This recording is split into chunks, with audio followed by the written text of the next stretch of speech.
ഒരിക്കൽ പ്രവാചകന്റെ അടുക്കൽ ഒരു സഹാബി വന്നുകൊണ്ട് ചോദിക്കുകയാണ്, അള്ളാഹുവിൻ്റെ റസൂലെ, മത്തസ്സാ, എപ്പോഴാണ് അന്ത്യനാൾ വരിക?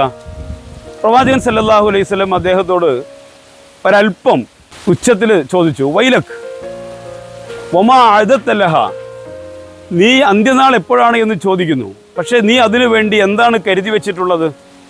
ആ മനുഷ്യൻ പ്രവാചകനോട് പറയുകയാണ്, അള്ളാഹുവിൻ്റെ പ്രവാചകരെ, ഇന്നി ഉഹിബ്ബുല്ലാഹ വ റസൂലഹു, ഞാൻ അള്ളാഹുവിനെയും അവൻ്റെ പ്രവാചകനെയും സ്നേഹിക്കുന്നു. അന്ത്യനാളിലേക്ക് വേണ്ടി, എൻ്റെ മരണാനന്തര ജീവിതത്തിലേക്ക് വേണ്ടി എൻ്റെ കരുതി വെപ്പ് ഇത് മാത്രമാണ്. അള്ളാഹുവിനെയും അവൻ്റെ റസൂലിനെയും ഞാൻ സ്നേഹിക്കുന്നു.